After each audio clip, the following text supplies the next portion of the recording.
Okay, if you're ready, we can proceed. My name is Baman Misha. I'm Dean, College of Management. Welcome to the 4th Annual Alumni Week speaker. Before I introduce our keynote speaker, it is my distinct pleasure to introduce the President of the University, Dr. Virendra Mati. Thank you, Dean Baman. Greetings, everyone. Many of you know this, but please bear with me if I say something you heard before, but we're very proud of that. Lawrence Tech, as we started in 1932 on Henry Ford's Maruti plant in Highland Park, that's the place and time when middle class was created in America. People who had little education or no education but worked hard, they were able to buy home, even drive a car they built. That's when America's zenith time in economic development. That's where we started, and our graduates were part of that growth. They were part of that arsenal of democracy that fought the World War II, because our graduates were now not building cars, they were building airplanes, fighters, and jets, and doing business acumen to make sure everything goes well. So with that, our graduates have had impact in all spheres of life, certainly in Metro Detroit, in Michigan, but in the country. Because if you go to, some of you go to the mall in the area, you see that mall you purchase, Elite Mall, designed and built by Lawrence Tech graduates. If you're rich enough to have a private plane, Oakland County Airport, designed by Lawrence Tech graduates. The car you drive, designed by Lawrence Tech graduates. The business acumen, the executives in the business world, Lawrence Tech graduates. And list goes on, and I won't cut in our visitors' time, but what we have today is a reflection of that greatness and excellence in our new speaker today. Mr. Dave Johnson, we have become very fond of him because of his passion for Lawrence Tech, his desire to help our students to get to that level that we admire our alumni. So all of you, those who are students here, have that opportunity to learn from him, our outstanding the graduates and alumni we are proud of, who have achieved excellence, who are role models for our community, and for certainly Lawrence Tech and Lawrence Tech students. So this is what theory and practice is all about, which is on our seal. If it's not here, it's in my little button here. And you know that everything we do, that is the basis of foundation of Lawrence Tech. That this is one institution that different than others, that you practice what you learn. And if you have that opportunity, professor, your advisors help you move in that direction. And Mr. Johnson represents the very best of that. His knowledge, his contribution, his education led him to be the premier executive in DTE. Without that, we'll be sitting in dark here. That is how important that is. And he's a vice president for customer service marketing. So he has the pulse of people who use DTE, what they need, where they're going, what their future needs are. And with that, I am, on your behalf, welcoming Dave Johnson, vice president for DTE. Please enjoy. And Dean will make some formal introduction. Before I introduce our keynote speaker, Mr. David Johnson, let me take this opportunity and introduce some of my colleagues.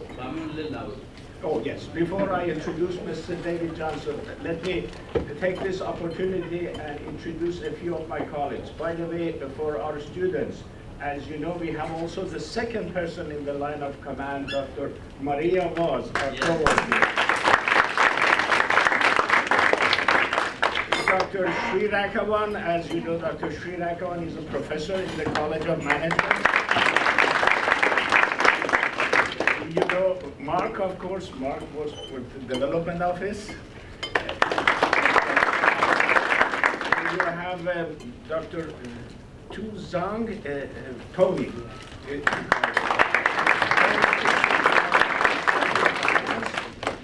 We have Justin Koo, Dr. Justin Koo. We have Dr. Jackie Stavros, Dr. Lintur, the way, Dr. Lynn is going to have a baby in July, right? Yeah. Dr. Mariam Firuzi, Dr. Firuzi, I have, yes, Julie.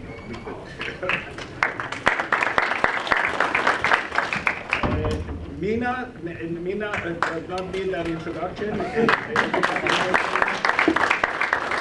Emily Remington. Patrick Castelli.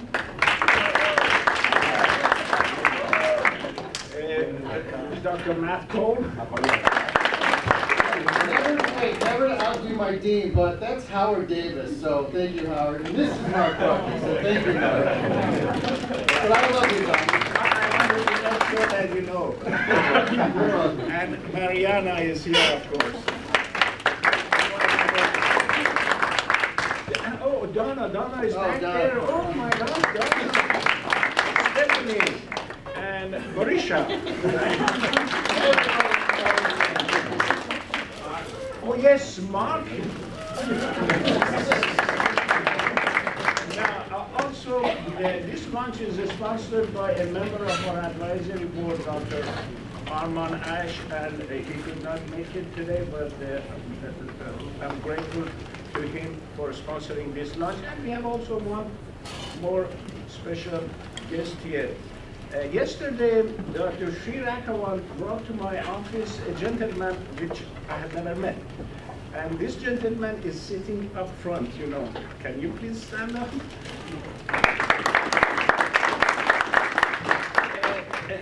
The last time he took a course here was in 1971. So this is the first time after 50 years, right? That he visits this campus. He had only one course left, and he went to Canada. He told me the story of his life. He's a very, very successful gentleman. He has 4 children, yes? Has he noticed any change since 71? Three buildings here.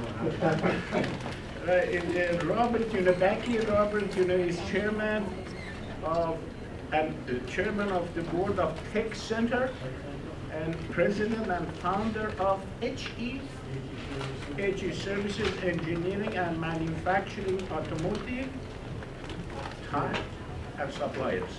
Welcome back. And by the way, he said, look, I do not need to have a degree, but what did you tell me? You don't want to leave that stone unturned? Yeah. There was one course that I had to take in order to get the degree, and I figured I'd come back after 50 years. And by the way, we have a group of students in ESL. Can you please stand up? And the faculty with the group. Could you please stand up, the students in our ESL? These are students who joined us this semester, and currently we are going to the ESL and get the language preparation. Okay, I know you're anxiously waiting. Oh, by the way, I did not introduce Matt Roche.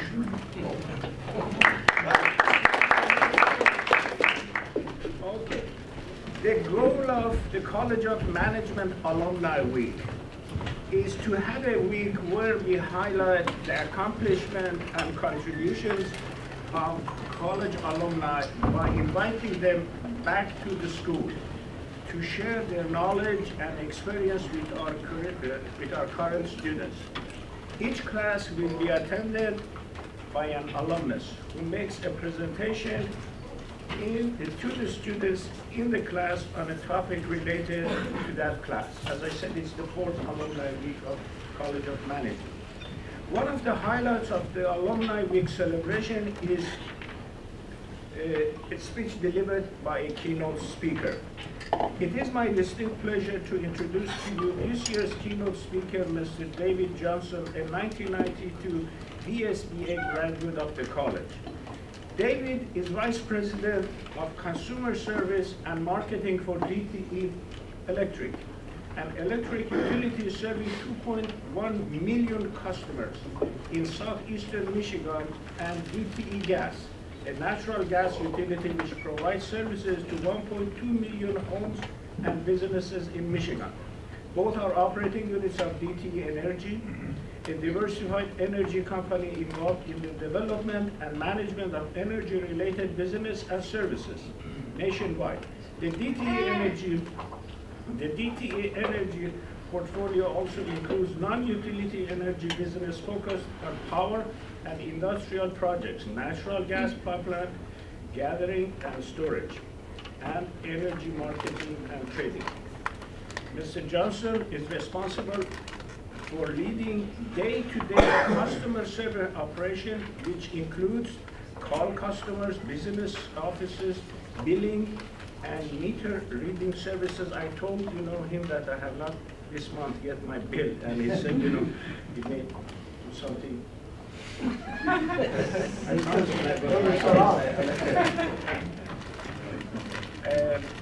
Credit and collection and theft. He's also responsible for customer marketing, major account services, and customer research. Mr. Johnson joined DTE Energy in 1999 and has served in a variety of progressively more responsible roles. He previously served as Director of Revenue Management and Protection, where he was responsible for the company's credit and collection operation. He has over 20 years of leadership experience in customer service, working previously as Vice President of Customer Service for San Antonio Water System and as Senior Manager at AT&T. David earned a Bachelor of Science degree in accounting from Lawrence Technological University. He's actively involved in the community. He is a 2001 graduate of Leadership Michigan and serves on the board of several nonprofit organizations, including Children's Hospital of Michigan and Accounting Aid Society, and previously for Junior Achievement, United May 2011, and others. In 2007, he was acknowledged as one of the San Antonio Chamber of Commerce Top 40 Under 40. His professional membership includes American Association of Blacks in Energy. Please join me in giving a welcome to Mr. David Johnson.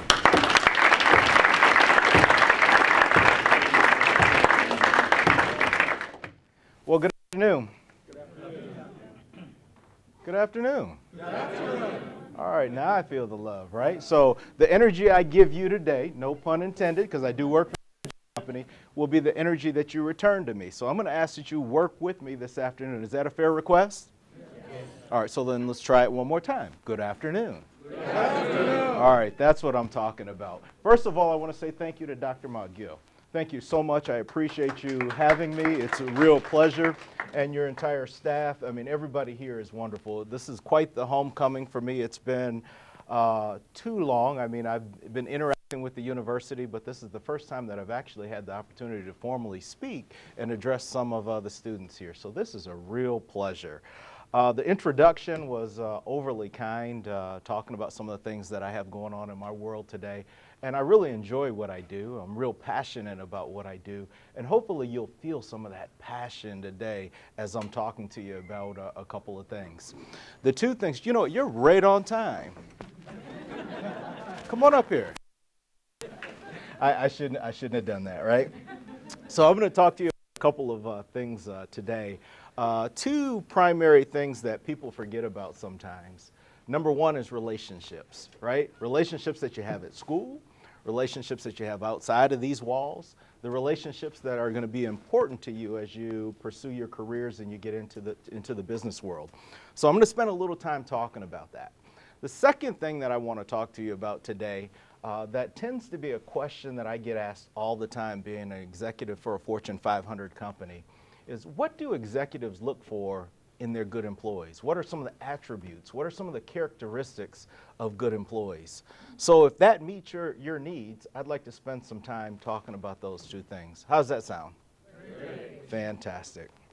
But before I go there, I have to talk a little bit about my experience at LTU. I know it says, you know, I was a graduate back in 1992. I know it doesn't look like it, right? Don't react to that. Don't react to that. But it's a quite different university today. When I walk the campus here, I mean, it's just fabulous. It was fabulous back then, but when I walked through the buildings, back in '92, the buildings weren't adjoined the way they are today. I mean, you know how your parents would tell you they had to walk 3 miles to school through the snow and all that stuff? Well, I kind of feel the same way. We had to walk outside in between every class to get to the buildings, and some of the facilities here on site in terms of the housing didn't exist while I was a student here. And the university has just come so far since 1992, and I am really pleased to say that I'm an alumni here at Lawrence Tech University. The other thing that when I reflect back to my experience here at the university, there were many days that I just shook my head and said, wow, how am I going to get through this, right? Because it's academically very, very challenging to go to Lawrence Tech. And you should be proud of that, right?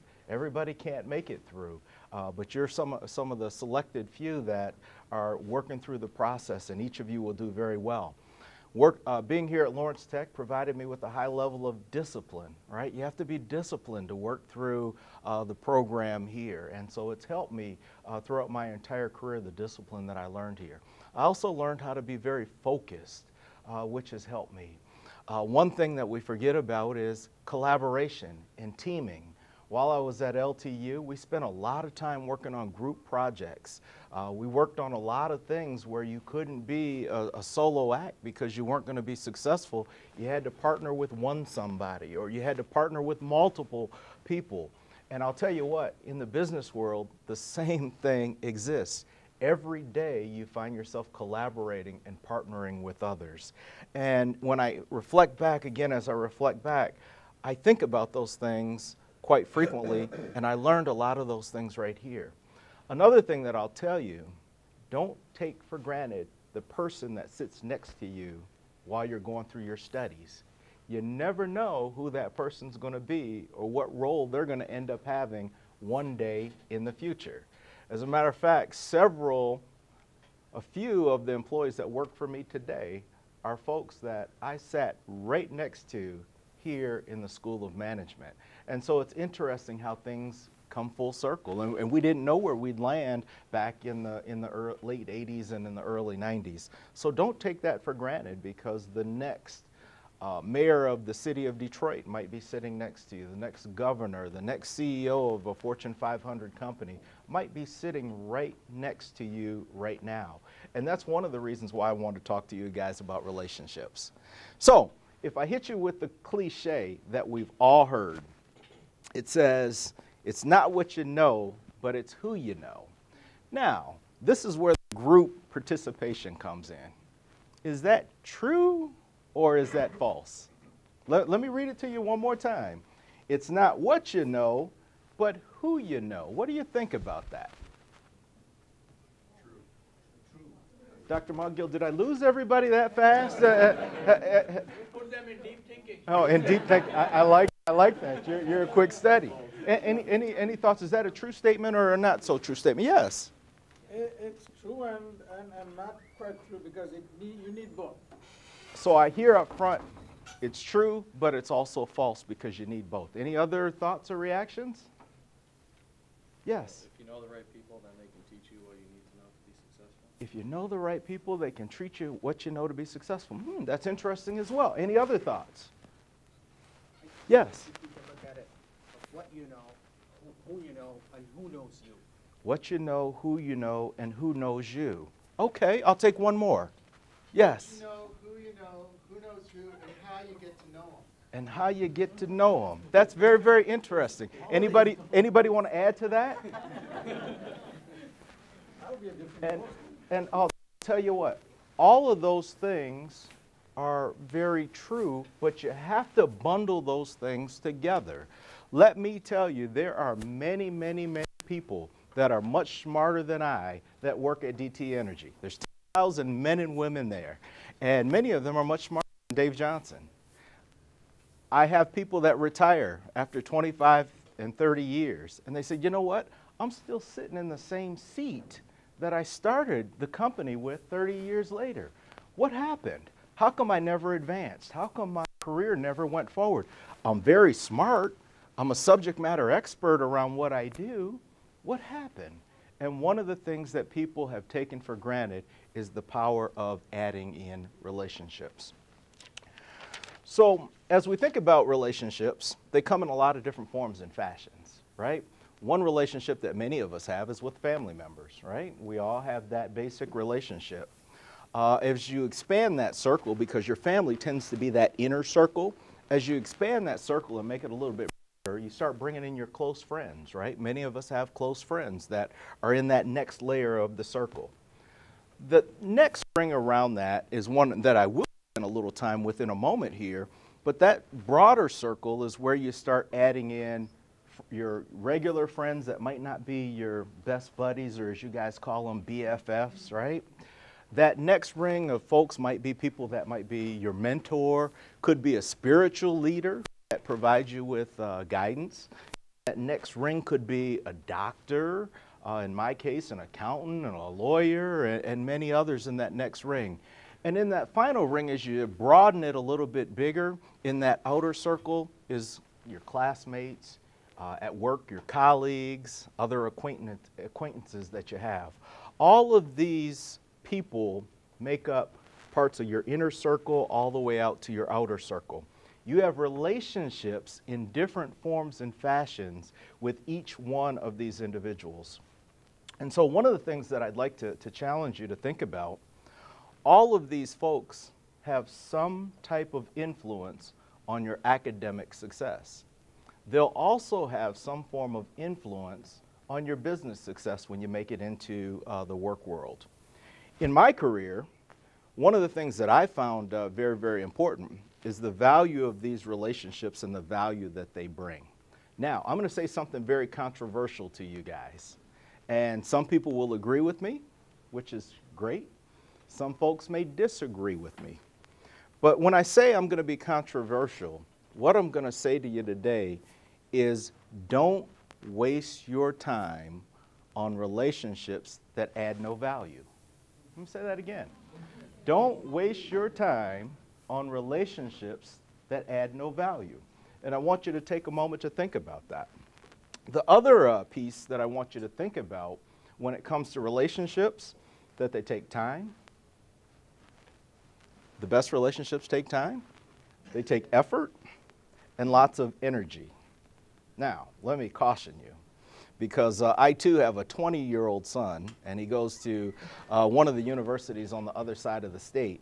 And what I caution him all the time is to say, son, you can't build a relationship through text, through email, through Instagram, through LinkedIn, through tweets, and all these other things. You can communicate, but you can't build strong relationships through the technologies out there. And I'll also encourage each of you, because it does come back at times to haunt people, be very cautious around how you use those technologies and the things that you put out in those technologies. It doesn't disappear, and we interact with people in the business world all the time that say, why did I do that? I thought I put it out there 5, 6 years ago. I thought it was gone. I hit delete, delete, delete, delete. But guess what? It shows up again, right? Anybody heard that before, right? So I would ask that you think about that a bit. So another thing that I want to share with you that I think will be advantageous to you, and as I think about my career at DT Energy and some of the other places that I've been along my journey, is that I've spent time to create for myself what is called my own personal board of directors. Now, how many of you in the room, if I were to ask you, knows what a board of directors is and what they do? What is a board of directors? I'm going to not look at the front row for a minute. I'm going to engage some of you guys in the middle and towards the back. What does a board of directors do for a corporation? Any ideas? Let me help you out. They're typically elected or selected or appointed, and they provide governance and oversight, okay? And so when I talk about, I've identified, when I'm thinking about relationships, my own personal board of directors, my board of directors, people that I've selected, appointed to be on my board, help me tremendously with my career, right? These are people that provide me mentoring, right? They provide me with support, and they provide me with things that maybe the average person that I know may not. Now let me talk to you in plain English about that. A board of directors is somebody in your personal life that's going to add value and tell you like it is, right? They're going to tell you some of the things that you might not want to hear. So how many of you have visited the doctor, let's say in the last 10 years, right? Mostly everybody in the last 10 years may have visited the doctor. Don't you want your doctor to tell you like it is when you go see him? You don't want your doctor to hint around and say, well, maybe you have this, maybe you don't. You want your doctor to be pretty straightforward, right? Do you agree? Yes. Right? So you need people on your board in your circle that are going to support you and tell you like it is. And they're going to give you that brutal truth. You need people that are going to let you know whether something's right or wrong. Sometimes we have people in our circles that only tell us the positive things and won't tell us those things that aren't so positive. So surround yourselves with people that will also give you the good and bad, both perspectives. Also, surround yourself with people that will serve as thought partners with you. When you go to them with a problem, they won't always give you the answer, right? But they'll ask you questions, they'll stimulate your thinking. They'll put you in a position where you might come up with the answer on your own. I know many of your professors do that for you today. You go to your professors and some of your advisors, they don't always give you the answer, right? But they'll ask you questions and they'll probe with you and they'll lead you to the right answer. And so you need to make sure you have people like that in your circle. At work, when you get into the business world, we tend to call those people mentors. While you're at school, a lot of times we call them your professors and your advisors, in some case, mentors as well. Now, one thing I would say to you, Siri and Google don't belong on your board, okay? Is that fair? My son thinks that Google and Siri have all the answers that he needs in life, but I think he's wrong. So we'll continue, he and I will continue to have that debate. And I would ask you to think about, as you think about relationships and people that you surround yourselves with, how they can help you in other aspects of your life, not only at school, not only at work, but at play and while you're at home. If you surround yourselves with the right people, positive people, it can help you in so many different ways. I'd like to give you a practical, real example of a relationship scenario in my career. In 2006, as you may have heard through my bio, in 2006, I had just completed my ninth year at DT Energy. My career was moving along fine. I think I was well respected. I think I was doing pretty good work. In terms of where I was at, in terms of how I thought about my career, I felt like I should have been right here.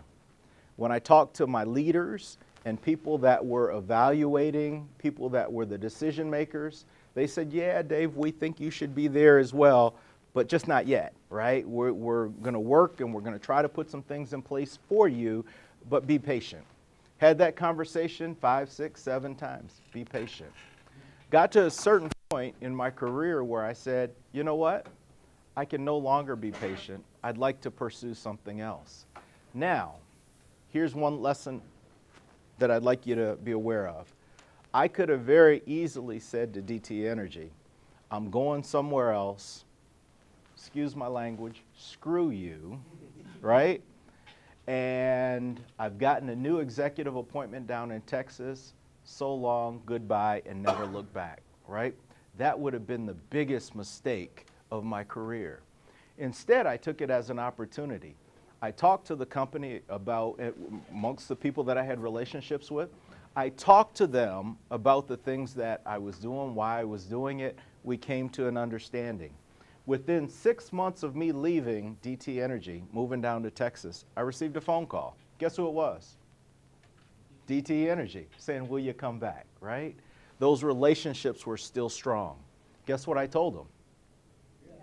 No. I said, no, no thank you. I said, I'm now in this great job that I love. I'd like to spend some more time here. But after a couple of years being in Texas, my wife had the idea, said, you know what, our roots are here in Michigan. I'd like to return home. What I was able to do is to pick up the telephone, reach out and leverage those relationships that I did not sever and ask DTE Energy if I'd be welcome to come back. And they opened up their arms to me, and my career has flourished ever since. So the lesson there is, even when you think that you don't need a relationship any longer, you need that relationship. Hold on to those relationships. Be open, communicate, make sure you keep those lines going. So I'm really pleased about sharing that scenario with you, because that has put me in the position that I'm in today. So brings me to another piece of the puzzle that I mentioned to you earlier. And that's that other half of the equation about what you know and who you are. So we spent a little bit of time talking about relationships. I'd like to now focus on things that myself, other executives in the business community, things that we look for, things that we seek out, things that we try to cultivate within our work environment out of employees that we would classify to be our best employees. So if we go back to you, what are some of the characteristics or attributes of a good employee? And in a lot of cases, they're very similar to a good student. What are some of those attributes? Just throw out a couple. Hardworking. I heard in the back, hardworking. I like that. Ethical, punctual, dependable, team player, time management, passionate, honest. Who said that? I love that one, honest. What else? Creative, yes. Well, good command of vocabulary, good speaker, and good writer. Good command of vocabulary, good speaker, good writer. Yeah. What else? Loyal. Who said that? You're my valedictorian here, right? Loyal, yes. What else? Positive. I like this. Self-starter. Organized, self-starter. See, who said that? Humor. Yeah, sense of humor. How am I doing? Oh, I'm a funny guy, huh? Oh, okay, I got you. We'll talk afterwards.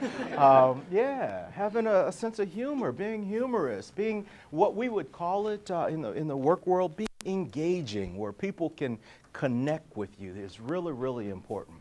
So if we talk about what I think are the top 4 and some of the things that belong under each one of them, let's start with relationships, right? How'd you guess, right? Relationships is so important for us in the business world, because it's important that you have relationships with your colleagues so that you can get the work done, right? If you don't have relationships with your colleagues, it can be very difficult to get work done. You have to have relationships with your customers. I am a loyal customer servant. I come to work every day because we have customers. If we didn't have customers, there would be no need for a David Johnson to do what I do. So you have to be able to build relationships with your customers. Now, one thing that people take for granted is you also need to find a way to have a relationship with the community, right? Whether it's doing some nonprofit work, whether it's coming back to LTU and doing a keynote speech, whether it's doing something with your church or your synagogue or wherever you worship, having a connection and a relationship with your community is really important. And we can tell the difference in employees that have that relationship with customers, their colleagues, and the community in which we serve. Number 2, work ethic. And I heard some folks in this room allude to that, work ethic. And what do I mean by work ethic? One thing that falls under work ethic is being willing to do whatever it takes. The people at DTE Energy are accountable for the lights and the heat and all of the energy that serves our community. How many of you have cell phones? Guess what? Every day, DTE Energy has something to do with your cell phone having the ability to power up, and your laptop. Everybody in the room is dressed. Guess what? There is some kind of sewing device that made the clothes that you're wearing. DTE Energy touches that. One exciting feel that I get when I'm flying in from somewhere, especially at nighttime, and I'm flying back home in the metro, and you see the sky is lit up. That's what we do. And so when we think about work ethic, guess what? Sometimes the lights go off, right? Have you ever experienced a power outage? How would you feel if your power was out and Dave Johnson was over here at the Kirby's at the corner with my feet up having a snack, right?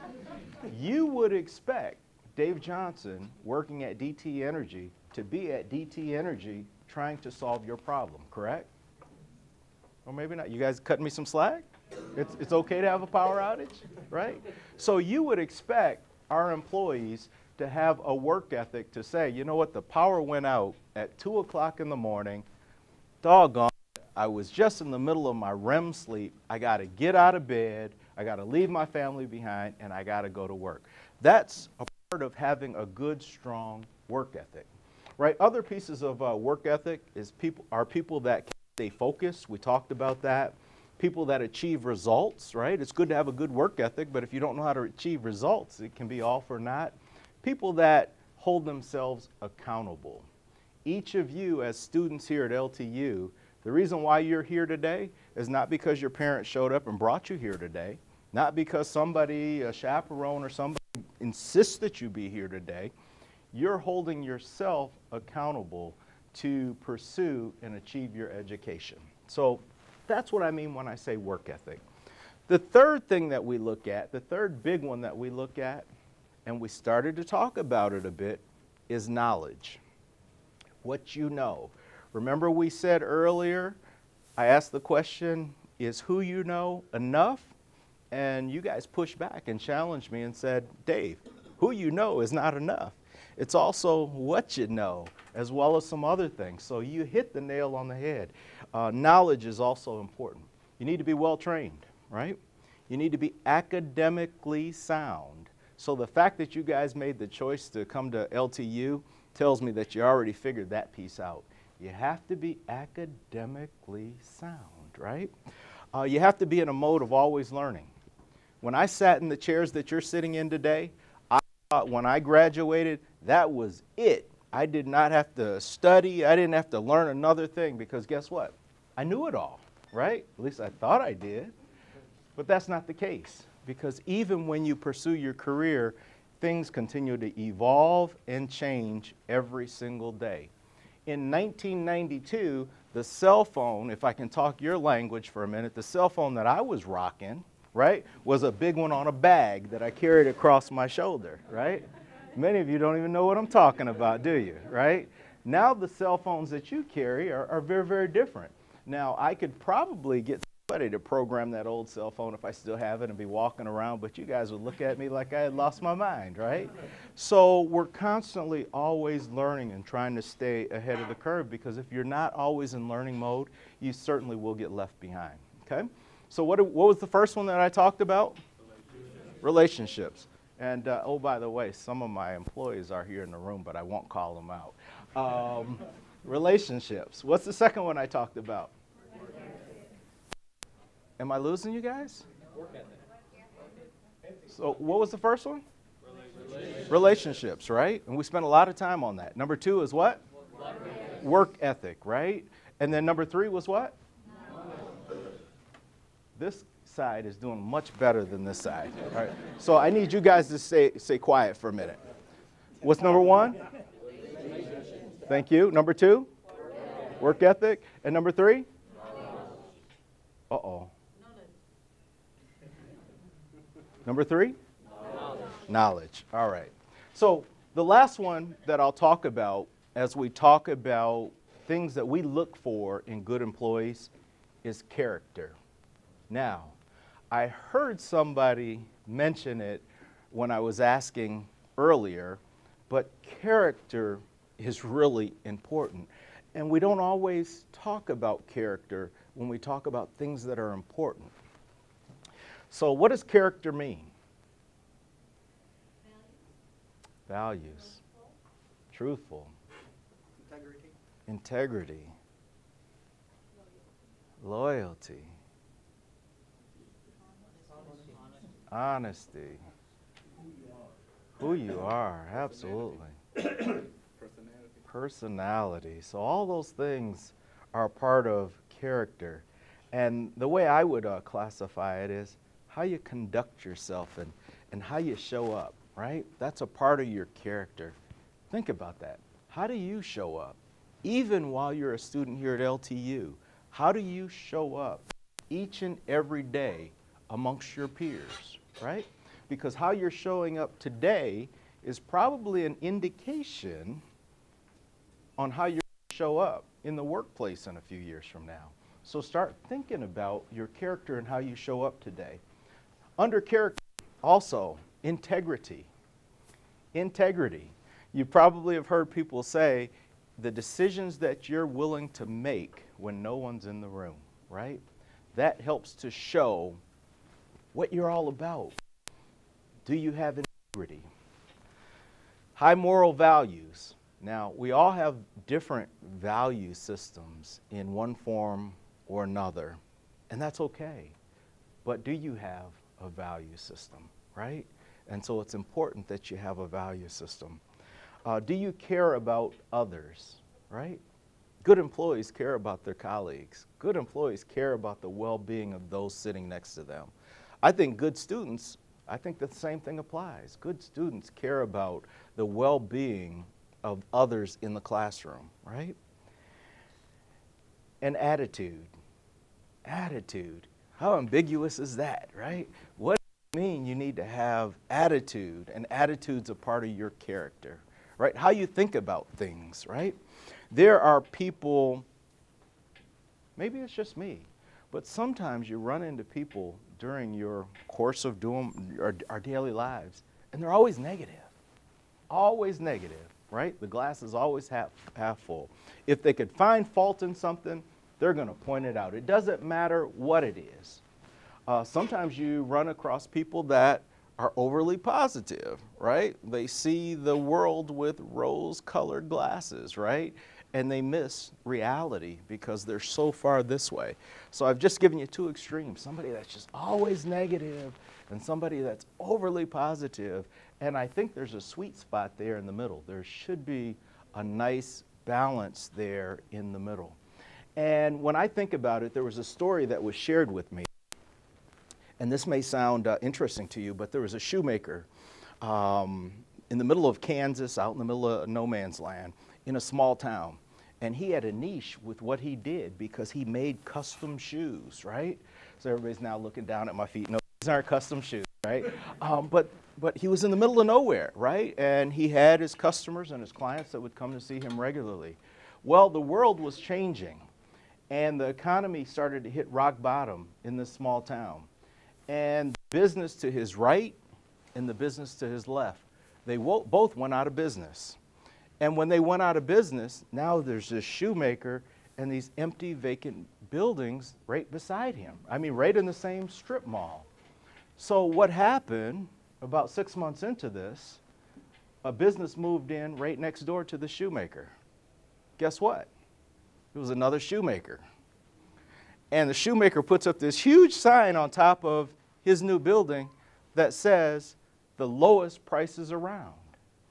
And how could he do that? He was a shoemaker that was big in volume. He didn't specialize in anything, but crank out the volume.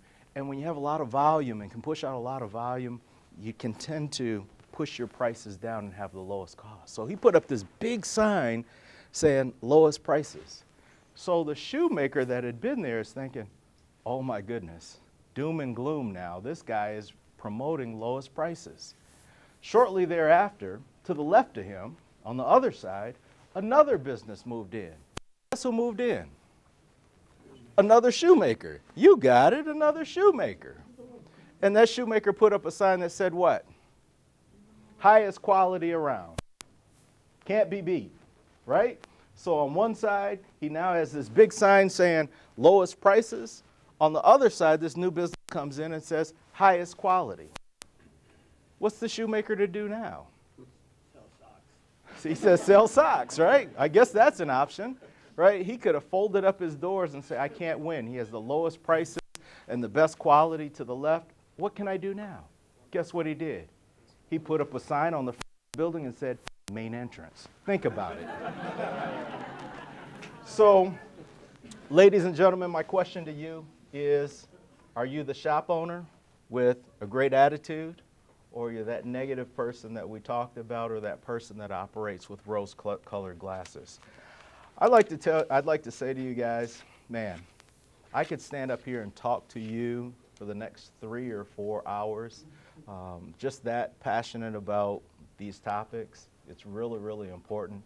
I'm excited when I look out here in the room because potentially some of you are future DTE Energy employees, and I'm excited about that. We think about our workforce today because many of our baby boomers are beginning to retire. Over the next 3 to 5 years, our workforce is going to turn over by 40 to 50%. So that's going to create a lot of opportunities. So I hope many of you will consider a company like DTE Energy. We have a great partnership, just in case you're not aware, with LTU. We do host various alumni events. We support the scholarship programs here. We do offer annually various intern and co-op programs for students that you guys should consider. You can find those things out on our website, dtenergy.com, under careers. And we're going to continue to explore creative opportunities to work with this university and partner with the faculty and staff here, and more importantly, partner with you, the students. So I hope this wasn't a waste of your time. Hope you learned just one thing based upon the messages that I shared with you. I'd like to ask you one more question as it relates to the best employees around, and we're going to put both sides together. The first thing that's important that you heard from me is what? Come on, guys, we're wrapping it up. First thing is what? Number 2? Number 3? Number 4? Number 4? Thank you very much.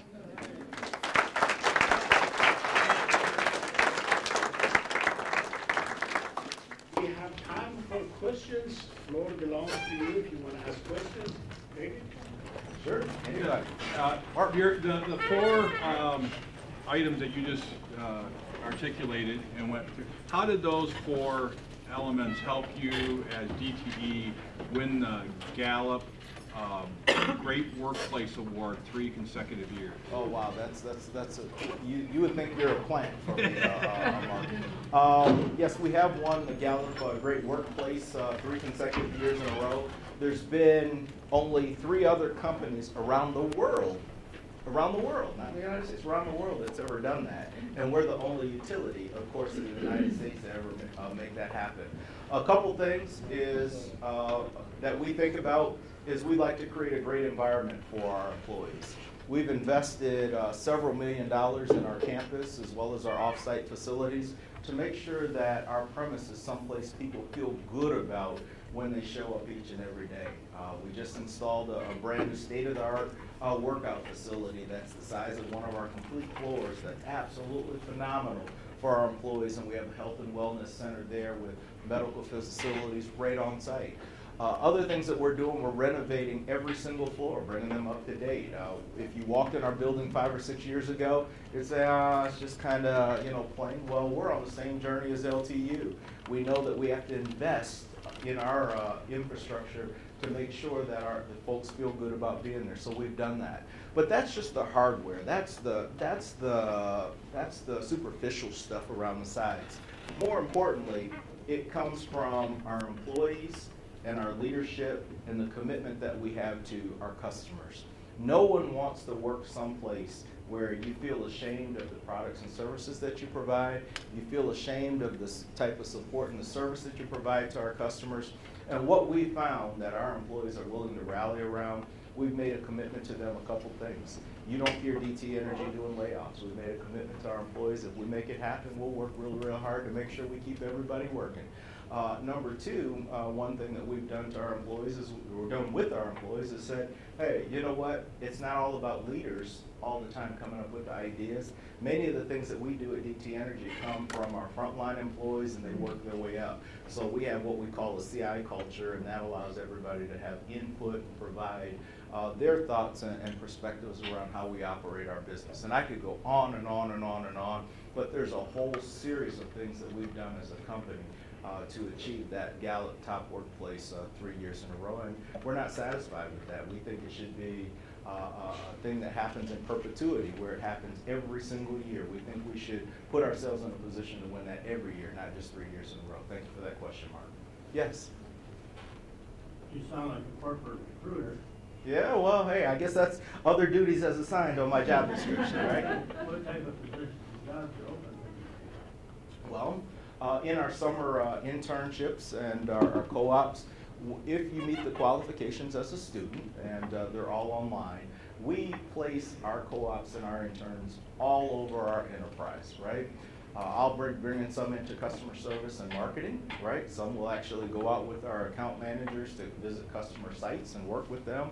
Some will do campaign management. Some folks coming to work for me in particular might be on the telephone answering calls from customers. We also bring folks in that work in our gas organization that go out and might be doing staking in the field, might be doing all kind of field labor out there. We have people that come in and work on our electric side that are out in the field working with wires and meters and other things.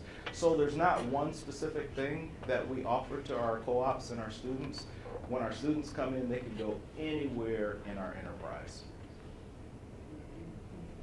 Other questions? I have two questions. Yes. What is the most challenging aspect about your job, and what are you doing about it? And the second question is, between your employees, how do you identify the leader? Most challenging aspect of my job, and amongst my employees, how do we really identify who the leader is in that group? So the most challenging aspect of my job is you, right? And why do I say that? Our customers are never satisfied, right? Our customers, it doesn't matter what we do and how well we do it, our customers always want something better, something bigger, something shinier, something brighter. So our customers keep us on the edge of our seat because right when we think we got it figured out, their expectations change, right? And so that's the biggest challenge of my job, is trying to keep up with our customers. Now, how do we identify the leader? I think it's just the inverse of that. I think the leader tends to identify themselves based upon the work that they do and based upon some of those attributes and characteristics that I talk about. In many work areas, the leader almost self-identifies and they tend to rise to the top. Now, the key is for an executive like myself to be smart enough to be able to identify that person, and we're going through interviews in the selection process to get it right, to make sure that we select that right person. Okay? Yes? Too many of these students are, they overqualified for something, jobs, they can have a job or what is your turnover? Well, the question for those in the back is, what is our turnover, and a part of qualifications. Our turnover varies depending on what work group you're in. I'll give you two examples. In our electric distribution group, that's where our linemen are, the guys that you see up on the poles, dealing with the wires and stuff like that. Our turnover is very, very low because folks typically come in those jobs and they've stayed there for life. They've worked 25, 30. We have some linemen that are in their jobs 40, 45 years. So turnover is very, very low there. But based upon the numbers that I gave you earlier, that within the next 3 to 5 years, our baby boomers are going to move over, that turnover that's typically in the low teens is probably going to be in the 40, 50% range in the next couple of years. When I look at groups like mine, when I look at meter readers, when I look at customer service reps, when I look at people who are doing field work, doing field collections, when I look at our accountants, when I look at the folks that do our campaign management and marketing, turnover tends to be a little greater. Why?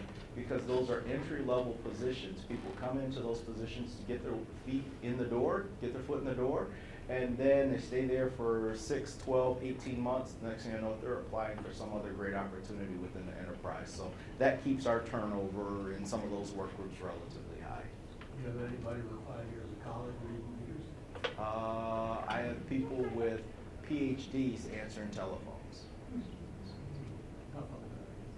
Yeah. Yeah. And I do have college degrees reading meters too. Would you say that your entry-level positions that you just talked about are equivalent to like internships for people who are just coming in, have the degree but don't have the experience yet? I think that's a great way to put it. Folks that come in, for example, and work in our call center, they have the greatest opportunity because they come in and learn about the entire enterprise because they could handle any type of inquiry from a customer. From I got a problem with the meter to I got a gas leak to my bill's incorrect. I mean, they touch the entire gamut. So by the time they've sat in a seat for 12 months, they become an employee that other operations within our corporation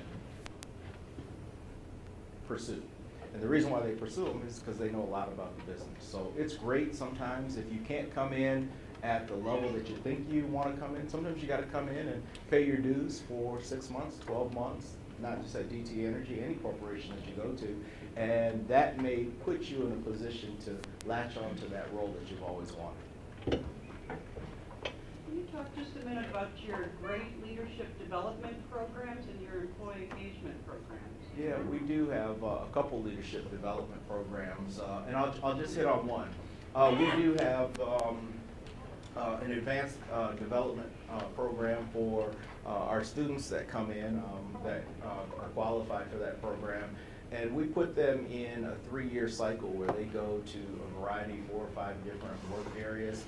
And they work in that space for 6 to 9 months, and they learn about that space. And just when they're getting comfortable, we transfer them to another work group. And it's an opportunity for them to learn our enterprise in a relatively short period of time. That's for students. For employees that are already there within the company, we have leadership development programs where our employees can sign up for various leadership training.